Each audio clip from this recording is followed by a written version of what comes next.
नमस्कार, रण क्षेत्र देख रहे हैं आप। आपके साथ मैं हूं लावनी विनीत। रण क्षेत्र का सवाल आज बिल्कुल सीधा है कि जब देश का दुश्मन मरता है तो दर्द किसे होता है?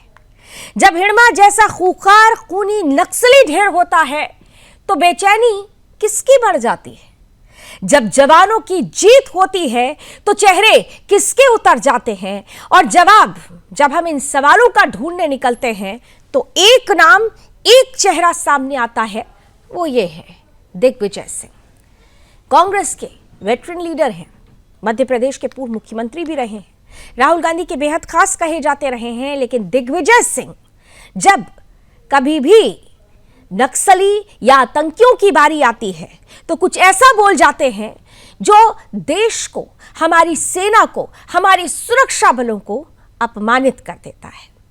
ये वही दिग्विजय सिंह हैं जिन्होंने फिर से सुरक्षा बलों, देश की एजेंसियों और इस राष्ट्र की संप्रभुता पर सवाल उठाए हैं। एक तरफ तो हमारी फोर्सेस जिन्होंने सालों से जंगलों में जान हथेली पर रखकर हिड़मा जैसे खूंखार नक्सली का पीछा किया, उसका खात्मा किया।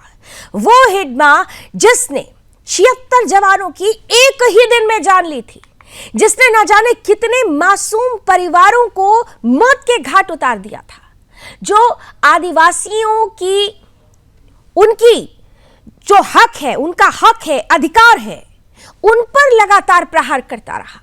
वो हिड़मा जो सीआरपीएफ को घेर घेर कर मारता था, वही हिड़मा जिसने आदिवासियों को ढाल बनाकर खूनी हिंसा की। और जब हमारी फोर्सेस ने, हमारी सुरक्षा बलों ने उसे ढेर कर दिया तो देश तो राहत की सांस ले रहा है। लेकिन दिग्विजय सिंह, उन्होंने तो दुख मनाना शुरू कर दिया।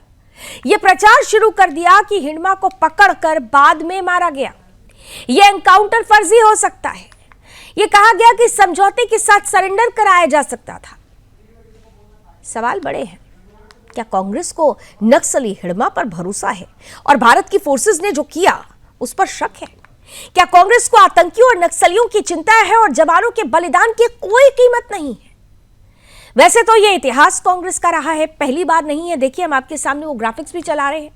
बटला हाउस से लेकर आज तक, हिड़मा के एनकाउंटर तक वही चेहरा सामने आया है। जब कभी बटला हाउस में कहा गया एनकाउंटर फर्जी, सर्जिकल स्ट्राइक पर कहा गया सबूत दो, Hafiz Saeed, Osama bin Laden जैसे आतंकियों को जी कहकर पाक को खुश किया गया, और अब हिड़मा जैसे खूनी नक्सली के लिए ह्यूमन राइट्स ढूंढ रहे हैं। तो सवाल उठना स्वाभाविक है कि क्या कांग्रेस हमेशा देश के खिलाफ खड़े तत्वों के साथ खड़ी होती है? क्या कांग्रेस को जवानों के बलिदान पर नहीं, नक्सलियों की मौत पर दर्द होता है? और क्या दिग्विजय जो कह रहे हैं वो किसके लिए बोल रहे हैं? क्या वो एक बार फिर से नक्सली विचारधारा को बैकअप दे रहे हैं? जो बोल रहे हैं दिग्विजय, वो हिंदुस्तान के लिए है या हिंदुस्तान के दुश्मनों के लिए? आज हम यही दिखाएंगे, यही सवाल पूछेंगे। सवालों के जवाब देने के लिए कुछ ही देर में हमारे साथ आज के अतिथि भी जुड़ जाएंगे। कराऊंगे उससे आपका परिचय, लेकिन सबसे पहले आज की ये टीजर रिपोर्ट।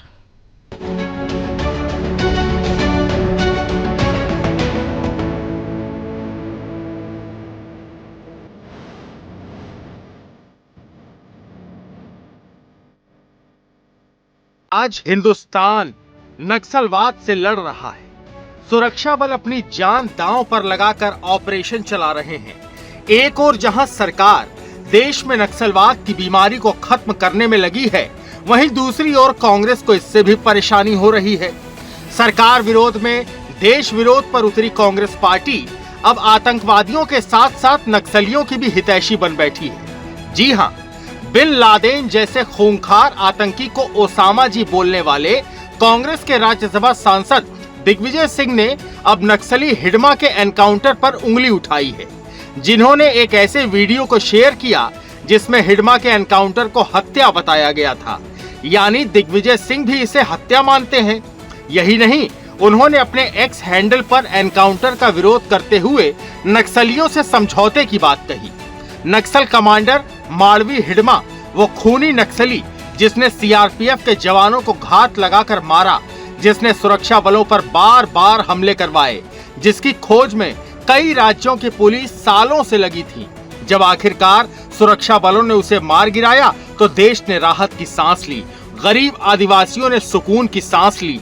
ऐसे खूंखार नक्सलियों से दिग्विजय सिंह समझौते की बात कर रहे हैं।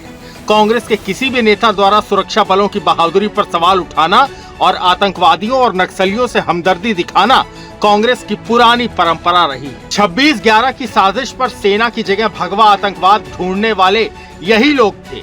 पुलवामा के बाद एयर स्ट्राइक पर सवाल उठाने वाले भी यही थे और सर्जिकल स्ट्राइक को ड्रामा बताने वाले भी इसी कांग्रेसी गिरोह के मेंबर थे। और रही बात दिग्विजय सिंह की, तो ये पहले भी हिडमा के एनकाउंटर की तरह बटला हाउस एनकाउंटर को फर्जी बता चुके हैं। आतंकी हाफिज सईद को साहब बोल चुके हैं। आज वो सेना की जगह नक्सलियों की चिंता कर रहे हैं। क्या ये सेना और सैनिकों के बलिदान का मजाक नहीं? सेना के शौर्य और सवाल उठाने वाले अब हिडमा की मौत पर भी आंसू बहाते दिख रहे हैं। एक और जहां छत्तीसगढ़ सरकार साफ कह चुकी है कि हिडमा की मौत से नक्सलवाद की कमर टूट गई है, लेकिन दिग्विजय सिंह इसे आदिवासी का एंगल दे रहे हैं। कांग्रेस के लिए हर नक्सली आतंकवादी किसी न किसी जाति या मजहब की ढाल बन जाता है। वो हिडमा जो आए दिन आदिवासियों और जवानों के खून से हाथ रंगता था, जिसने देश के खिलाफ हथियार उठाए थे, आज उसी के लिए दिग्विजय सिंह न्याय ढूंढ रहे हैं। यदि वे आत्मसमर्पण करते हैं तो आत्मसमर्पण को स्वीकार करके बिना शर्त के उनको आत्मसमर्पण करने के लिए बाध्य करना चाहिए और जो उन्होंने अपराध किया है उसका कोर्ट में उनको अदालत में पेश करना चाहिए। Desk report, Sudarshan news.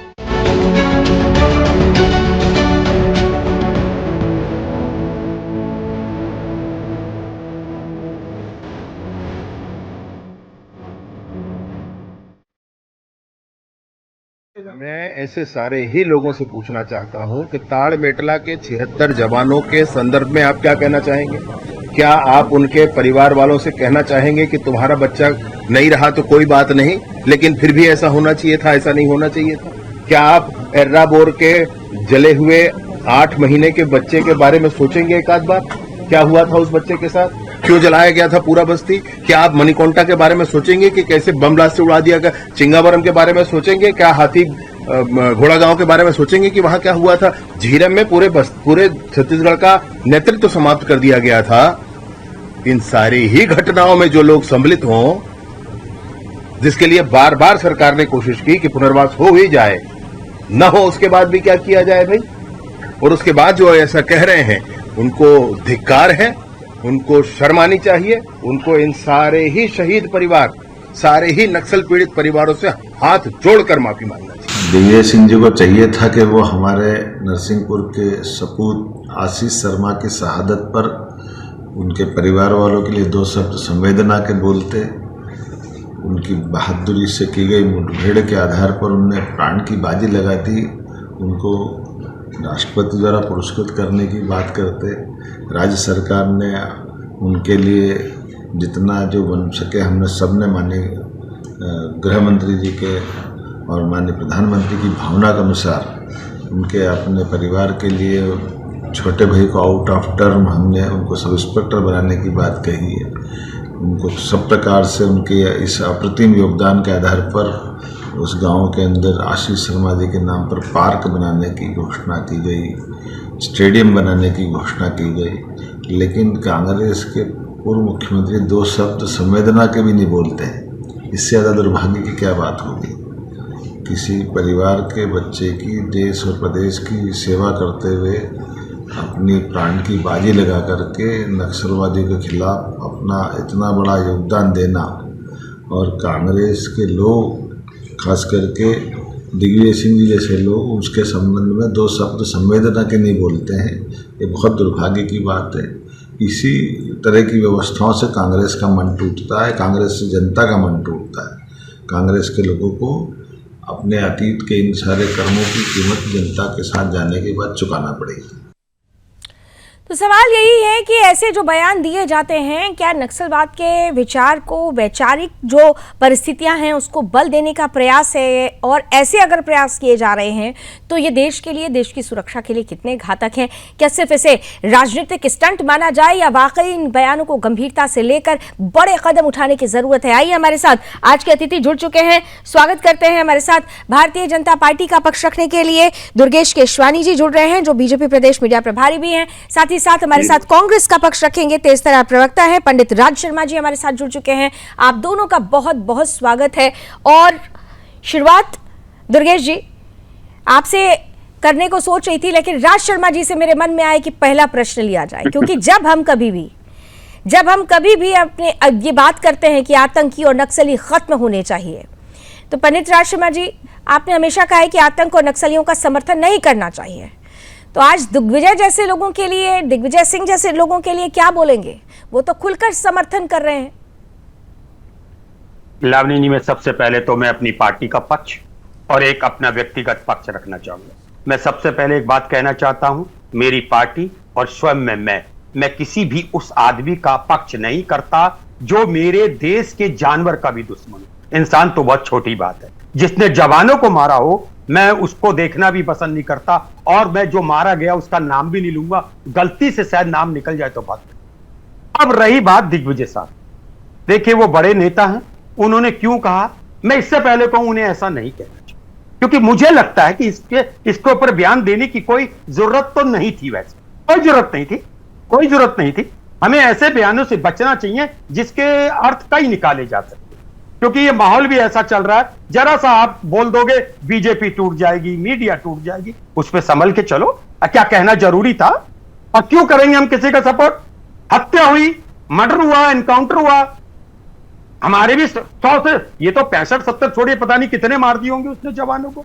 और जब जवान मरता है ना लावनी, जब जवान मरता है ना, उसके संग सिर्फ जवान नहीं मरता, उसके संग आगे पीछे की पीढ़ियां मर जाती। तो मैं कभी भी दिग्विजय सिंह के साहब के बयान को एंडोर्स नहीं करूंगा, ना ही मेरी पार्टी। रूप से पंडित राज शर्मा जी ने उसे एंडोर्स मेरी किया, पार्टी भी, लेकिन कांग्रेस नहीं, अगर एंडोर्स नहीं किया तो विरोध भी तो नहीं किया। जैसे पंडित राज शर्मा जी यहाँ बैठकर आपने कहा ना कि आप व्यक्तिगत पक्ष भी रखेंगे, आप पार्टी का पक्ष भी रखेंगे, तो ये पक्ष व्यक्तिगत हुआ कि आपने बैठकर कहा कि ऐसे किसी भी व्यक्ति का समर्थन नहीं, लेकिन पार्टी ने क्या किसी तरीके का कोई ऑफिशियल स्टेटमेंट आया, कोई ट्वीट आया राहुल गांधी जी की तरफ से, कोई या किसी बड़े नेता की तरफ से कहा गया कि ऑफिशियल हैंडल से कि ये बयान बिल्कुल भी स्वीकार्य नहीं है? एक मिनट, तो we are not the engine signal. Congress का ये स्टेटमेंट नहीं हो सकता। अब आज ये सीरियस मैटर है, इस पे कोई उलझने की जरूरत नहीं है। We are not the engine signal by the God. मेरे किसी भी नेता ने उनके बयान को एंडोर्स नहीं करा। आप बताइए, करा किसी ने? तो नहीं करा पंडित जी। अरे एक बात बताऊं, कुछ कहने से, कभी कुछ कहने से अच्छा है खामोशी रख ली जाए। नहीं, बहुत सी चीजें बच अच्छा, जाती। अगर यहाँ पर ये बड़ी अफसोस की बात होती है कि जहाँ पर आप लोगों को खामोश होना चाहिए वहां आप खामोश नहीं होते, जहाँ पर आप लोगों को बोलना चाहिए वहां नहीं बोला जाता। ये समझ में नहीं आता। जब SIR की आवश्यकता है तो वहां खूब बोला जा रहा है, जबकि वहां नहीं बोलना चाहिए, और यहाँ पर बोलने की जरूरत है। हिडमा का खात्मा देश की जरूरत थी। लावनी जी, हाँ, आप इस देश की गिनी चुनी एंकरों में हो, और मुझे लगता है कि आप जो बोलेंगे, क्योंकि आप के कहे हुए का संदेश बहुत पॉजिटिव, सकारात्मक जाना है। केवल मेरा नहीं, आपका भी संदेश। अभी जब दुर्गेश जी बोलेंगे उनका संदेश। आपने मुझे बुलाया, आपने मुझे बुलाया। देखो, here I am not as a Raj Sharma, I belongs to Congress, that is why I am sitting here। इसीलिए तो मैं बोल रहा हूँ, वो कांग्रेस बोल रही है। मैं बोल रहा हूँ कांग्रेस पार्टी का स्टैंड क्लियर कीजिए। मेरा स्टैंड है ना, मैं किसके लिए बोल रहा हूँ? मैं अपने पिताजी के लिए नहीं बोल रहा हूँ, पंडित राज शर्मा के लिए बोल रहे हैं। मैं तो बड़ा सिंपली पूछ रही हूँ, पंडित राज शर्मा जी अगर यहाँ बोल रहे हैं, सुदर्शन न्यूज के मंच पर आकर ये कह रहे हैं कि ये ठीक नहीं है, तो फिर राहुल गांधी जी क्यों नहीं बोल पाए? वो तो छोटी छोटी बातों में भी प्रेस कॉन्फ्रेंस करते हैं, आप जाइए, क्यों नहीं बोल पाए? फिर आप राहुल गांधी, अच्छा तो आप क्यों, अब यहाँ सवाल उल्टा हो गया, आपका चैनल क्यों नहीं गया वहां राहुल गांधी जी के पास? ये तो बड़ी हास्यास्पद सी चीज हो गई पंडित जी। मतलब जब कभी भी मैं पूछती हूँ कि कांग्रेस पार्टी का स्टैंड क्लियर कीजिए, कांग्रेस पार्टी के फर्स्ट जो लीडर्स हैं उनका क्या स्टैंड है, तब आप कहते हैं जी मैं बैठा हुआ हूँ ना बताने के लिए। उन्होंने क्यों मौन साधना कर ली है? वो तो छोटी छोटी चीजों पर बाहर आ जाते हैं। जब आतंकियों को गोली लगती है तो आंसू निकलने लगते हैं, जब एनकाउंटर होता है तो उनके सीने में दर्द होने लगता है। ये तमाम प्रतिक्रियाएं आती हैं, यहाँ पर प्रतिक्रिया क्यों नहीं आई? क्या वजह है कि प्रतिक्रिया ये मजबूरियां देखिए, ये मजबूरियां आपकी होंगी कि आप ऐसे शब्दों का इस्तेमाल नहीं, मेरी कोई मजबूरी नहीं है, मेरी कोई मजबूरी नहीं है, मेरी कोई मजबूरी नहीं है। मजबूरी आपके लीडर्स की होती है, मजबूरी आपके लीडर्स की होती है कि वो खुलकर बोल नहीं सकते क्योंकि उन्हें वहां पर भी वोट बैंक देखना है। मेरी मजबूरी नहीं है। मेरे देश का जवान अगर वो ऐसा खूंखार आतंकी का खात्मा करेगा तो हम उसे सैल्यूट करेंगे, और मेरे देश के जवानों के ह्यूमन राइट्स के लिए अगर बोलने की बात आएगी तो मैं बोलूंगी। अगर अपने देश के जवानों के ह्यूमन राइट्स, उनके अधिकार, उनके न्याय के लिए बोलना आपकी नजर में किसी पार्टी विशेष का वक्तव्य है तो मैं तैयार हूं यह स्वीकार करने के लिए। तो आप क्यों नहीं? यहाँ पर बड़ी सीधी सी बात है, बड़े अफसोस की बात, मैं इसमें अफसोस जाहिर कर रही हूँ। क्या आप किस तरह से राहुल गांधी या सोनिया गांधी को डिफेंड कर रहे हैं? आप अपनी फर्स्ट लॉबी ऑफ लीडर्स को किस तरह से डिफेंड कर रहे हैं?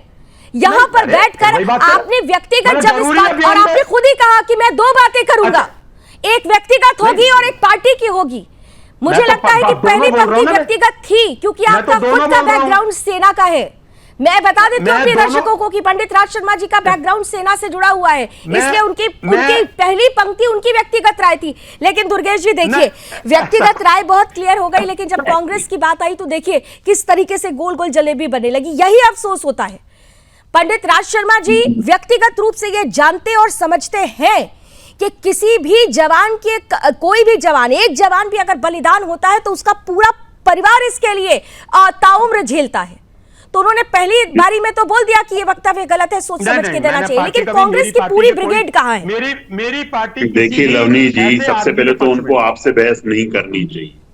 एंकर से ही कांग्रेस के लोग एंकर से ही बहस करने लग जाते हैं, और हम यहाँ पर जब बैठे हैं, जब हम लोग यहाँ पर बैठे हैं लवनी जी, जब हम लोग यहाँ पर बैठे हैं तो कोई व्यक्तिगत राय काम नहीं करती है। सबसे पहला पॉइंट तो पार्टी का स्टैंड क्या है, कांग्रेस की कतनी, पहले मेरा पार्टी का स्टैंड है। शर्मा जी शांति, पहले मेरा पार्टी का स्टैंड है। शर्मा जी अब उनको बोलने, शर्मा जी गंभीरता से आप काउंटर आंसर करिएगा, मैं आपको काउंटर आंसर गंभीरता का करूंगा। परिचय दीजिए। ये मत दिखाइए कि आप राहुल गांधी की पार्टी के नेता हैं, आप ये मत दिखाइए बिल्कुल भी। देखिए मुझे लग रहा नाबालिग है आप, मुझे लग रहा नाबालिग है, उम्र से बड़े दिख रहे हैं, उम्र से बड़े दिख रहे हैं और दिमाग से कमजोर दिख रहे हैं। कैसे कहा आपने? एंकर मेरे से बात कर रही हैं, मैं एंकर से ना करूं? परसेप्शन पे बात नहीं करूंगा बिल्कुल भी। पढ़े लिखे हो, परसेप्शन पे बात नहीं करूंगा। क्यों करते हो? Don't talk rubbish, don't talk rubbish. मुद्दे पे आइए, come to point, come to the point. इनको डिबेट का तरीका बताइए, डिबेट कैसे होती है, डिबेट का तरीका बताइए इनको। You are not a competent authority. अनपढ़ हो आप। अच्छा एक सेकंड, आप दोनों को प्लीज नेशनल चैनल पर डिबेट चल रहा है, व्यक्तिगत टिप्पणी, ये बहुत सीरियस मुद्दा है। प्लीज आइए, दुर्गेश जी पहला कमेंट बोलिए। लावनी जी, कांग्रेस की कथनी और करनी में अंतर है। कथनी दिग्विजय सिंह है और कथनी इनकी है और करनी दिग्विजय सिंह जी की है, तो इन दोनों में अंतर आप समझिएगा। राम मंदिर से अपन शुरू करते हैं लावनी जी। जब राम मंदिर का निर्माण हुआ, टाइम पर आपत्ति करने वाले कौन? दिग्विजय सिंह जी। उज्जैन में पाकिस्तान जिंदाबाद के नारे लगे, काजी साहब जिंदाबाद सुनने वाला कौन? दिग्विजय सिंह जी। खरगोन की मस्जिद पर भगवा ध्वज किसने फहराने का काम किया? दिग्विजय सिंह जी। और एयर स्ट्राइक सेना पर और अनेक सर्जिकल स्ट्राइक, हर चीज पर अगर प्रश्न चिन्ह लगाने का काम करते हैं तो दिग्विजय सिंह जी हैं। मुझे तो बड़ी आश्चर्य हुई, उनको जाकिर नाइक में शांति का दूत दिखता है और भगवे में आतंकवाद दिखने का काम दिग्विजय सिंह जी करते हैं। दिग्विजय सिंह जी को ओसामा जी कहने का काम करते हैं। कांग्रेस को इस बात को समझना चाहिए कि मध्य प्रदेश में जब उनके गृह राज्य मंत्री कावरे जी को किसने उड़ाया था? नक्सलियों ने घर में घुसकर मारा था। उसके बाद इस तरह का गैर जिम्मेदाराना बयान, गलती एक बार होती है लावनी जी, ये जबान फिसलने का कोई काम नहीं है। दिग्विजय सिंह जी आदतन इस तरह की गलतियां करते हैं, वो रोज इस बात को गलती करते हैं कि उन पर डिबेट हो, उन पर बातचीत हो, वो उस चीज को समझे। मैं इसकी घोर निंदा करता हूं दिग्विजय सिंह जी की। भाई एक बार बोल दिया तो समझ में आता है कि गलती हो गई, बार बार तो की जाने वाली गलती अपराध के श्रेणी में आ जाती है। तो दिग्विजय सिंह अगर बार बार अपराध कर रहे हैं तो क्या कांग्रेस पार्टी को कोई स्टैंड नहीं लेना चाहिए, कोई एक्शन नहीं लेना चाहिए? अगर व्यक्ति बार बार अपराध करे तो मेरी बात सुन लीजिएगा, बात यहाँ कोई एक्शन की नहीं है, मैंने बार बार कह रहा हूँ, हर बार आपके नहीं, क्यों एक्शन नहीं होना चाहिए? आपने कहा एक्शन की बात नहीं। मेरी बात सुनिए। अगर एक्चुअली क्या है कि आप लोगों की अब पॉजिटिव बातें करने वाला पसंद नहीं है, अब आप लोग चाहते हो नेगेटिव बोलो। भाई ये दिक्कत हो गई है अभी समाज में, सकारात्मक रवैये को कोई पसंद नहीं कर रहा। दिग्विजय सिंह के बयान पर आइए ना, तब बताइएगा क्या सकारात्मकता है और क्या नकारात्मकता है। दिग्विजय सिंह पर एक और मेरी बात से सुन लीजिए, बीजेपी का आपके चैनल में कोई प्रवक्ता ऐसा नहीं आ सकता जो मैं ब्लंटली बोलता हूं। मैंने कहा ना, मैं एंडोर्स नहीं करता, मेरी पार्टी नहीं करती, मैं यहां पार्टी का पक्ष रखने आया हूं। मेरी व्यक्तिगत राय एक बार को सेकेंडरी हो सकती है, जो मैं बोल रहा हूं पार्टी की तरफ से वो प्राइमरी है। प्राइमरी फेसिया मेरी बात यह है कि मेरी पार्टी दिग्विजय सिंह साहब की कोई भी बयान को एंडोर्स नहीं करती, उनसे तो ठीक है, तो इतना ही बोल देती अब मैं यहाँ पे पूरा भाषण तो नहीं सुनूंगी ना साहब, मैं तो टू द पॉइंट बात करूंगी। आप बार बार कह रहे हैं कि आपकी पार्टी इससे किसी भी तरीके से इत्तेफाक नहीं रखती, एंडोर्स नहीं करती, तो इतना ही लिख देती ना, इतना ही लिख देती कि दिग्विजय सिंह को सोच समझ कर बोलना चाहिए या अपनी प्रतिक्रिया देनी चाहिए। एक बार नहीं हुआ है, यही तो बात है ना पंडित जी। एक बार हुआ होता तो समझ में आता, 2 बार भी माफ कर दिया जाएगा, बार बार थोड़ी माफ किया जाता है। शायद अब मैं अब आज से कहने लगूंगा, पार्टी में चर्चा करूंगा कि जो सुदर्शन चैनल का है उस हिसाब से। सर ये सुदर्शन चैनल नहीं कह रहा है, ये देश की जनता बोल रही है। हर वो शख्स बोल रहा है जिसने नक्सलवाद का दर्ज झेला है, हर वो सुरक्षा बल का परिवार बोल रहा है जिसके घर का चिराग इनकी वजह से बलिदान हुआ। पहले मेरी बात सुनिए, वो 76 जवानों के बारे में कभी आपने सोचा है? और शर्म आनी चाहिए आप लोगों को, आप तो अपने ही इतिहास को भूल गए, आप तो अपने ही इतिहास को भूल गए। झीरम घाटी सबसे ज्यादा नुकसान किसको पहुंचा था? सबसे ज्यादा नुकसान किसको पहुंचा था? दंतेवाड़ा में सबसे बड़ा नुकसान पूरी कांग्रेस ब्रिगेड को खत्म कर दिया गया था। और यहाँ बैठकर आप मुझे पढ़ा लिखा रहे हैं कि आप बीजेपी की बात बोलती हैं या आप इतना बोलती हैं उतना बोलती हैं। आप बेटी जनता पार्टी का एजेंडा चलाएंगी? पार्टी का एजेंडा नहीं है ये, पार्टी का एजेंडा नहीं है, और यही राजनीतिक चश्मा आपको उतारने की जरूरत है, यही चश्मा उतारने की जरूरत है आपको। ये पार्टी का एजेंडा नहीं है, ये देश की अस्मिता का सवाल है, ये हमारे जवानों के सम्मान का सवाल है। यहाँ बैठकर आप बैठकर बड़ी बड़ी बातें कर रहे हैं। एक बार नहीं चलाओगी मेरा बयान, एक बार नहीं चलाएगा आपका चैनल। आपका बयान, अगर सहना तो आपका बयान, आपका बयान, आपका पहला बयान, मैंने उसके लिए आपको साधुवाद दिया, आपका स्वागत किया, लेकिन आपके दूसरे बयान पर मुझे आपत्ति है कि अगर पंडित राज शर्मा ये कहते हैं कि एक बयान मेरा होगा, एक बयान मेरी पार्टी का होगा, पंडित राज शर्मा की ये ओपनिंग स्टेटमेंट यहाँ पर सब कोई देख रहा है। पार्टी के पंडित राज शर्मा ने पहले बोला कि ऐसा नहीं बोलना चाहिए, तो मैंने तो सिंपल पूछा ना, तो जो पंडित राज शर्मा कह रहे हैं राहुल गांधी एक शब्द कहने में क्यों गुरेज कर रहे हैं, एक लाइन बोलने में आपत्ति क्यों हो जाती है, किस बात का डर होता है सर कि आपके इशारे पे चलेंगे? नहीं, ये बेकार की बात है। हमारे इशारे पर नहीं चलेंगे। देश की सेना, देश की सुरक्षा बलों ने जो बलिदान दिया है, कम से कम उसका सम्मान करना सीखे कांग्रेस। आलोक वत्स जी भी हमारे साथ जुड़ चुके हैं, पॉलिटिकल एक्सपर्ट है। आलोक वत्स जी का भी एक स्टेटमेंट लेते हैं। आलोक जी, सबसे बड़ा सवाल ये, दिग्विजय सिंह जी स्वागत है सर आपका, और सवाल यही है कि जो दिग्विजय सिंह बोलते हैं, हर बार ये कहा जाता है अरे ये तो उनका अपना स्टेटमेंट है, कांग्रेस पार्टी इसे एंडोर्स नहीं करती। तो भाई एक बार नहीं करती, 2 बार नहीं करती, लेकिन बार बार अगर उनको खुली छूट दी गई है तो फिर तो ये मौन समर्थन ही है। और यहाँ पर पंडित राज शर्मा कह रहे हैं कि कांग्रेस पार्टी एंडोर्स नहीं करती है। देखिए लावनी जी, सर्वप्रथम तो मैं पंडित राज शर्मा को धन्यवाद देना चाहता हूं कि इन्होंने अपना व्यक्तिगत अपने जमीर से बात करके इस बात को गलत बताया है। बहुत हिम्मत चाहिए इस बात को नेशनल टेलीविजन पर आकर कहने के लिए, ये बधाई के पात्र हैं, मैं इनको साधुवाद और धन्यवाद देता हूं। लेकिन ये इनका व्यक्तिगत बयान है, पार्टी लाइन इसको नहीं एंडोर्स करेगी, किसी भी कीमत पर नहीं करेगी। क्योंकि दिग्गी राजा को के पुराने इतिहास को देखिए तो विश्व का सबसे बड़ा आतंकवादी को इन्होंने ओसामा बिन लादेन जी कहा था, असर मसूद साहब कहकर संबोधित किया था, और जिस तरीके से उन्होंने ऑपरेशन सिंदूर पर सवाल उठाए थे, उस सब से इनका इतिहास बहुत ही काला रहा है। इन्होंने बार बार सेना शौर्य पर सवाल उठाए हैं। आज नक्सलवाद में हिड़मा जो मारा गया उसको ये ऐसा दर्जा दे रहे हैं जैसे वो कोई राजनीतिक शिखर पुरुष हो। आतंकवाद को जिस तरीके से, आतंकवाद और नक्सलवाद को जिस तरीके से कुचला गया है, अब लगभग नक्सलवाद सिमट चुका है। कुछ दिनों की उनकी अंतिम सांसें चल रही हैं, जो इतनी फैली हुई थी। तो ऐसी बातों को जो व्यक्ति बार बार कह के हिंदुस्तान की प्रभुता और संप्रभुता पर उंगली उठाता हो, उसको आप क्यों ढो रहे हैं? उसको तो पार्टी से निकाल के फेंकिए। वैसे भी ये लोग अब सड़ गल गए हैं, इनसे आपको कोई ज्यादा सवाल नहीं होने वाला। पार्टी कभी कोई एक्शन नहीं लेती, और अगर एक्शन नहीं लिया जाता तो फिर तो यही माना जाएगा कि ये मौन समर्थन है। बिल्कुल, अगर मैं कोई अनर्गल बात बोलता हूं और कोई आदमी उस पर कोई बयान नहीं देता है, इसका मतलब मेरी बातों का समर्थन करता है, मौन समर्थन करता है। बिल्कुल। आज तो पार्टी दुर्गेश के जी, किसी भी फोरम पर, आज पार्टी के किसी भी फोरम पर लावनी जी, पंडित राजकिशोर शर्मा के अलावा किसी एक व्यक्ति का बयान दिखा दीजिए जिसने कहा हो कि हाँ ये गलत बयान है। सबसे बड़ी चिंता की बात यह है कि आप देखें दुर्गेश जी, क्या हो गया इस पार्टी को? चिंता की कहाँ बात जाना चाह रही है कि पार्टी? एक पार्टी जो अपने आप को राष्ट्रीय पार्टी कहती है, देश की सेना, देश के सुरक्षा बलों की जब बात आती है और उनका बलिदान, पूरा देश उस चीज से आहत होता है, लेकिन यहाँ पर सवाल खड़े कर दिए जाते हैं।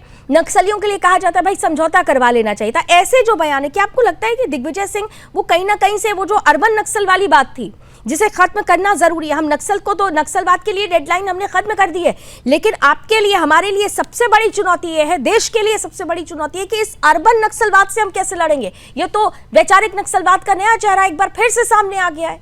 यही तो हुआ करता था। देखिए लावनी जी, ये कांग्रेस का मूल चरित्र है। सनातन का विरोध कौन करती है? कांग्रेस। देश का विरोध कौन करती है? कांग्रेस। देशभक्तों का कौन विरोध करती है? कांग्रेस। और ये तो कांग्रेस का मूल चरित्र ही है, जिसको दिग्विजय सिंह जी आगे बढ़ा रहे हैं। लव जिहाद के समर्थक यहाँ पे आप देखिए मध्य प्रदेश में कांग्रेस के पार्षद निकलते हैं, लैंड जिहाद, थूक जिहाद, ये उस वर्ग की राजनीति करने वाला दल है जो सिर्फ और सिर्फ उसके पक्ष में बातें करने का काम करता है। और जिस तरह से इनको राज शर्मा जी विचलित हो रहे हैं, तिल मिला रहे हैं, बिल मिला रहे हैं, ये भी यही कांग्रेस का चेहरा है। ये सब राहुल गांधी के विद्यालय के छात्र हैं जो इस तरह की बातें करते रहते हैं लावनी जी। पर देश समझ रहा है कि आप देशभक्ति पर अगर प्रश्न चिन्ह लगाओगे तो आप रसातल में जाते जाओगे। आज कांग्रेस की स्थिति क्या हो गई है? आज मध्य प्रदेश में 21 साल से कांग्रेस बाहर है, देश में 2014 से कांग्रेस बाहर है। तो इसका कारण ही ये कि कांग्रेस सिर्फ और सिर्फ एक विशेष वर्ग की राजनीति करती है।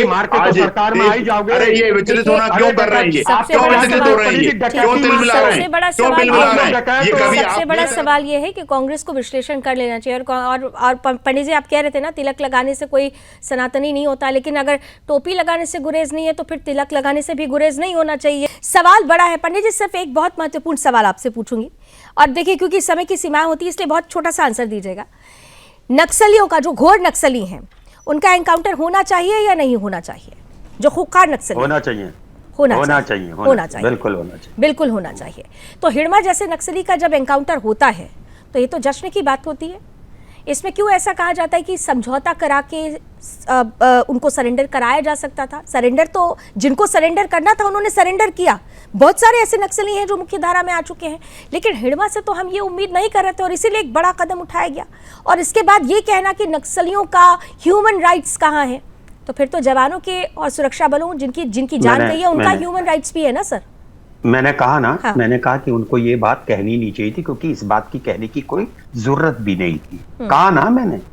अब मैं आपसे एक रिक्वेस्ट कर रहा हूं, अब आप कल अपने कॉरेस्पॉन्डेंट को भेजिए, उनके यहाँ बड़े नेताओं के पास भेजिए, उनके बयान लीजिए, फिर उसके बाद आप तो अभी सुनवाई नहीं हुई और एकदम फांसी लगाने लगे, तो ऐसा बयान आ गए नहीं। सर। मैं कह रहा ना, मैंने कहा ना, जिसका आया होगा, मैंने नहीं सुना अभी कोई बयान, उन्होंने दिग्विजय जी ने दिया है, तो मैं ये मानता हूं कि उन्हें नहीं देना चाहिए। बिल्कुल जरूरत नहीं थी इसकी बयान देने की कोई जरूरत कोई थी भाई। अपराधी है किसी भी जाति का होगा। और जिसने, देखिए एक और बात, मैंने कहा ना, मैंने नाम तक नहीं लिया उस व्यक्ति का। देखो 6 घंटे बैठाना नहीं लूंगा, मेरे जब कभी भी नक्सल एनकाउंटर हो रहा है तो इसे क्यों कहा जा रहा है ये राज्य प्रायोजित है? ये भी हुआ है। पहले भी इनकाउंटर्स हुए हैं तो इसी तरीके के स्टेटमेंट आए। दिग्विजय सिंह तो अब मैं पहले भी आपको कांग्रेस समझो- पार्टी से अब इस मैं तरीके आपका- के स्टेटमेंट आए। मैं कहूँ आज की, मैं तो आज की बात पे करूंगा। आज आपने जो नहीं, आज माओवादी की का बात जो भी था, देखिए, प्रेजेंट की बात पास्ट से भी जुड़ती है ना। इतिहास ही अरे, वर्तमान लिखता है और वर्तमान ही पास्ट भविष्य को- तय करता है। आप मगर वर्तमान की बात पास्ट- कर रहे हैं तो इतिहास का हाँ, पन्ने तो खुलेंगे ना साहब। मैं कहता हूँ हाँ। भूतों और भविष्य की बातें और वर्तमान की तब की जाए ना जब सामने वाला बायस ना हो। अब जब बायस ही है तो क्या, मैं तो सोना बन के भी बोलूंगा, आपको मेरे पे कमी ढूंढनी है। ये आई नो मुझे पंडित राज शर्मा में कमी नहीं ढूंढनी है, लेकिन मैं राहुल गांधी में कमी ढूंढने का प्रयास जरूर करूंगी। जब मैं देखूंगी कि राहुल गांधी चुप रहते हैं, मैं सोनिया गांधी जी के उन आंसुओं को जरूर ढूंढने का प्रयास करूंगी जो बाटला इनकाउंटर में बहते हैं, लेकिन नक्सल मूवमेंट में मारे गए, बलिदान हुए मेरे जवानों के लिए वो आंसू नहीं निकलते। मैं तो उसे ढूंढने का प्रयास करूंगी, मैं बिल्कुल उसे ढूंढने का प्रयास करूंगी, क्योंकि यहाँ पर बैठकर मैं नक्सली और आतंकियों की स्पोक पर्सन नहीं हूँ। मैं अपने देश के सेना और देश के जवानों की सुरक्षा का स्पोक पर्सन बनकर बैठी हूँ और उनकी आवाज उठाऊंगी मैं यहाँ पर। सुने जब एंकर हाँ, बोल रही है तो मैं ही सुनेंगे बोलूंगा। सर ना। आप मुझे मजबूर करते हैं कि मैं आपके कुतर्कों को काटूं। आप नहीं, तर्कों मेरे पर पास बात कोई कीजिए ना कुतर्क ही साहब, नहीं। आप मेरे तर्कों पास पर कोई बात कुतर्क कीजिए। मैं नहीं। आपको 2 एक मिनट बात नहीं 3 बताऊं मिनट दूंगी साहब, बोलने के लिए। जब आपने कह दिया तो एक बताऊं साहब, हाँ, बताइए। कभी तो सीने पे हाथ रख के कहना ईमानदार हो, कभी तो अनबायस होके करो, इसमें तब तो कौन बात आपको होगी। कहाँ- आपको तो कुतर्क दिखेगा। मुझे आज बड़े हास्यास्पद इस परिस्थिति लग रही है कि ये आपको कहाँ से बायस्ड लग रहा है। मैं देश की सेना, देश के सुरक्षा बलों की बात कर रही हूँ। वकील मत बनो। किसकी? मैं देश की सेना की वकील बन रही हूँ साहब। पंडित राज शर्मा जी, मैं देश की सेना, देश की सुरक्षा बलों की वकील बनूंगी। इस पर आपको आपत्ति होगी, क्योंकि आपको ना तो देश की सेना से कोई लेना देना है, ना ही कोई देश की सुरक्षा बलों से आपको लेना देना है। आप उसके वकील नहीं बन सकते, आप उनके वकील नहीं बन सकते, क्योंकि आप तो अपनी सेना का अपमान करने के लिए जाने जाते हैं। आपकी पार्टी सेना प्रमुख को गली का गुंडा जब आपके नेता ने कहा तो मौन साधना करती है और कहती है व्यक्तिगत राय है। शर्मा नहीं चाहिए आपको। मैं तो खुल के डंके की चोट पर कह रही हूँ, मैं इस देश की सेना की और सुरक्षा बलों की वकील भी हूँ, एक स्पोक पर्सन भी हूँ। अगर आपको मेरे सवाल चुभते हैं तो आपकी पार्टी और आप इस पर बेनकाब होते हैं। आप सिद्धार्थ शंकर ये नाम याद है आपको? सेना की बनती तो सैल्यूट करता। ये नाम याद है आपको? सिद्धार्थ शंकर रे, ये नाम याद है आपको? मुझे सब पता है। क्या पता है? बताइए कौन थे वो और क्या किया गया था उनकी तरफ से? सिद्धार्थ शंकर रे।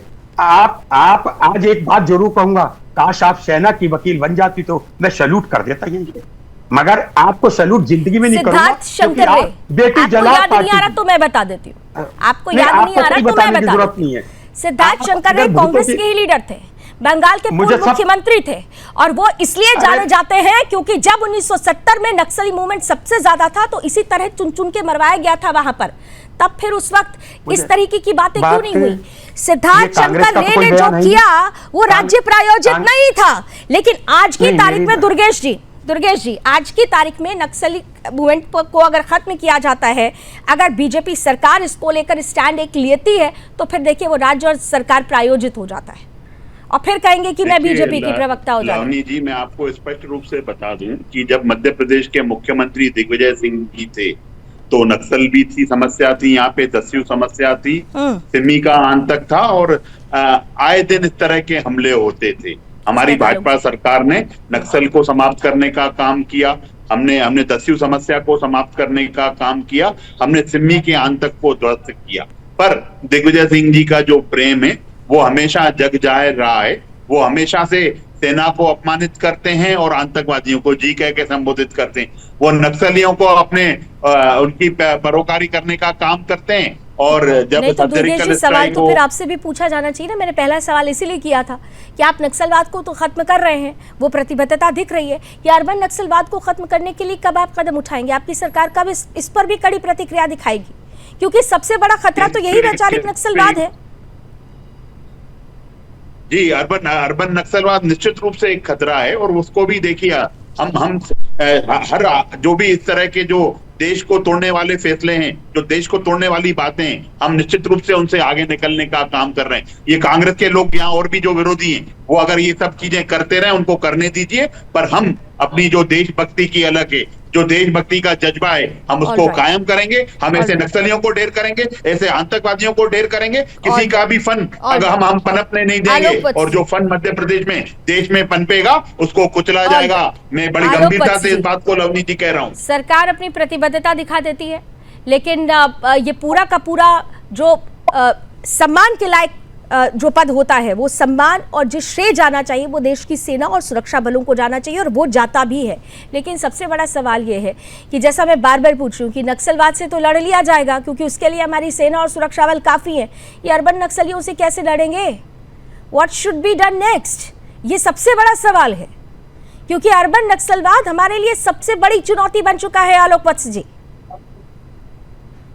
देखिए लावनी जी, राज शर्मा जी ने जिस बात को कहा, इनका जमीर जागा। कांग्रेस सबसे पुरानी पार्टी है। अरे मेरे जमीर को क्या जगाओगे? उसके नेताओं का जमीर सो गया है? व्हाट्सएप आप सुन लो, मेरी जमीर को नहीं जगा पाओगे। नेताओं का जमीर सो गया है। जमीर जगा हुआ था, आप नहीं जागोगे। आप अपना जमीर जगाओ, आप अपना जमीर जगाओ। मैं तो पेट में, जब मैं इस दुनिया में आया तो जमीर लेके आया था। मुझे बोल लेने दीजिए। इस दुनिया में आया था तो जमीर लेके आया था प्लीज ना। आपने मेरे जमीर की बात करी, इसका जवाब मैं दूंगा आपको। बस जमीर की मैंने इतना ही कहा है कि आपका जमीर जाग गया। मैं आपसे और आपके पूरे कांग्रेस पार्टी के लोगों का जमीर नहीं जागा, उनका जमीर सो रहा है। क्या उनका जमीर एंटी हिंदुस्तान हो चुका है? क्या उनके जमीर में थोड़ी भी शर्म नहीं बची है? जो गलत को गलत ठहराए। नहीं, नौजवानों, देश के शहीद नौजवानों के प्रति सहानुभूति दे। क्या उनका जमीर बिल्कुल खत्म हो चुका है? जमीर जगाइए, आप उनसे पूछिए, ऐसे पार्टी में रह के आपको क्या फायदा मिलेगा? क्या आपका अकेला जमीर जागता है और सबका जमीर सोता है? क्या बात कर रहे हैं आप? आपको तो मैंने पहले ही साधुवाद दिया, प्रणाम किया। बिल्कुल सवाल पंडित राज शर्मा जी, वो सवाल जो आप बीजेपी मुझसे या फिर आलोक जी से पूछे, सवाल आपको अपनी पार्टी के लीडर्स से पूछना चाहिए कि उनका जमीर वाकई कब जागेगा, क्योंकि ये देश का सवाल था, देश की सेना, उसकी सुरक्षा बलों का सवाल था। बहुत बहुत धन्यवाद। समय मुझे इतनी ही अनुमति दे रहा है। इस चर्चा में आप सभी ने भाग लिया, लेकिन ये चर्चा केवल चर्चा तक सीमित नहीं होनी चाहिए। इस चर्चा पर विश्लेषण और आकलन करने की जिम्मेदारी इस देश के हर एक नागरिक की, हर एक उस राष्ट्रवादी की है जो ये जानता और समझता है कि आज हम और आप इतने मस्त होकर अपना जीवन जी रहे हैं, आराम से चैन की नींद सो रहे हैं, तो उसकी वजह सिर्फ हमारी देश की सेना, हमारी देश के सुरक्षा बल हैं, हमारे वो जवान हैं जो अभी भी अपनी आंखों में नींद लिए नहीं, बल्कि सिर्फ और सिर्फ हमारी सुरक्षा का प्रण लिए जाग रहे हैं। और इसीलिए जब कभी भी उनके विरुद्ध कोई आवाज बुलंद हो तो तमाम राष्ट्रवादियों को एकजुट होकर, बुलंद होकर एक आवाज में ऐसे देश विरोधियों के खिलाफ हल्ला बोलना चाहिए। यही हमारी राष्ट्र सर्वोपरि की भावना है और यही हमारा राष्ट्र के प्रति कर्तव्य भी। उम्मीद करते हैं हमारा देश इस बात को जरूर समझेगा। रण क्षेत्र में भी बस इतना ही। देश और दुनिया की तमाम खबरों के लिए आप जुड़े रहिए सुदर्शन न्यूज के साथ। जय हिंद।